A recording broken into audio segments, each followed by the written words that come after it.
জয় জগন্নাথ।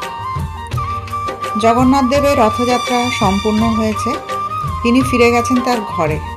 আমরা সবাই জগন্নাথ দেবের রথযাত্রার কথা কম বেশি সবাই জানি, কিন্তু জগন্নাথ দেব যখন মাসির বাড়ি থেকে ফিরে যান নিজ গৃহে বা নিজ মন্দিরে, তখন কিন্তু একটা মজার ঘটনা আছে, এর পেছনে একটা রীতি আছে।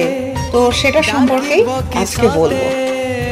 তো সেটা হচ্ছে এরকম, অনেকটা জগন্নাথ দেব তো ফিরে এলেন তার মাসির বাড়ির থেকে, কিন্তু যিনি লক্ষ্মী দেবী, যাকে তিনি রেখে গিয়েছিলেন, কারণ তিনি তো 3 ভাই বোন সহ গিয়েছিলেন, এসে দেখে প্রেয়সীর মুখ রাগে লাল।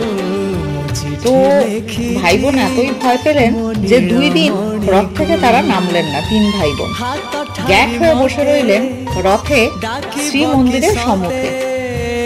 তৃতীয় দিন ভয়ে ভয়ে নামেন 3 জনে। আদরের ননদিনী মানে সুভদ্রা আর ভাসুর ঠাকুরকে মানে আমাদের বলরাম কি পাকড়াতে পারেন আমাদের মা লক্ষ্মী, কিন্তু তাদের তো কিছু বলতে পারেন না, কিন্তু আপনার জনটিকে করা যায়।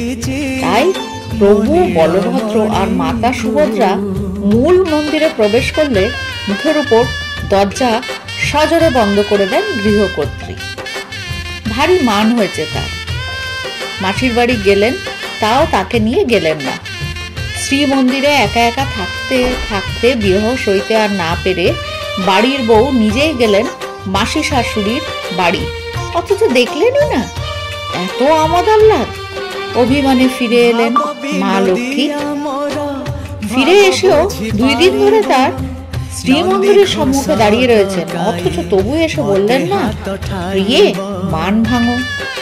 সত্যি কথা, এরকম অন্য কারোর সঙ্গে হলে তারও তো রাগ হবে। আর এ তো মা লক্ষ্মী আর জগন্নাথ দেব মানে শ্রী বিষ্ণু। এদিকে প্রিয় নবজলধর প্রমোদ ঘনশ্যাম মুখ ভার দেখে বিপদ আজ করেছেন। তড়ি ঘড়ি রসে টইটুম্বুর 1 ভাঁড় রসগোল্লা এনে মান ভাঙালেন। রোদ উঠল আষাঢ় দিনে। ঘরে ঢুকে প্রভু ও মা লক্ষ্মী দৌড় দিলেন। শুরু হলো প্রভুর রাজপাট। আসলে ওই রসগোল্লার গোলটি হলো ভুল মান ভঞ্জন, একটি পূর্ণ বৃত্ত। আর ওই যে রসগোল্লার রস, ওইটাই লীলা রস। তো এটাকে বলে রসগোল্লা উৎসব, যেটা এই দিনে পালন করা হয়। আষাঢ় শুক্ল ত্রয়োদশ তিথিতে নীলাদ্রি বিজয় উৎসবের অন্যতম অঙ্গ এটা। এই দিন ভোগ হিসাবে প্রভুকে কয়েকশো হাঁড়ি রসগোল্লা নিবেদন করা হয়। আসলে এই মিষ্টি উপহার দেয়া হয় মা লক্ষ্মীকে, বা প্রভু উপহার দেন মাকে, কারণ গৃহলক্ষ্মীর মান ভাঙিয়ে ঘরে ফিরতে হবে প্রভুকে। কি সুন্দর না? আমাদের প্রত্যেকটা যে নিয়ম নীতি, প্রত্যেকের পেছনেই একটা করে সুন্দর করে একটা ছোট্ট গল্প থাকে, একটা কাহিনী থাকে। সেগুলো জানতে পারলে এগুলোর আনন্দ কিন্তু আরো বেশি হয়ে যায়।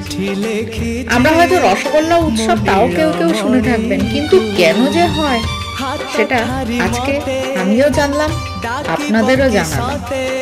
এই সুন্দর ছোট্ট ঘটনাটা জানতে পেরে কেমন লাগলো আমাকে অবশ্যই কমেন্ট বক্সে জানাবেন। আপনাদের অপেক্ষায় রইলাম। জয় জগন্নাথ।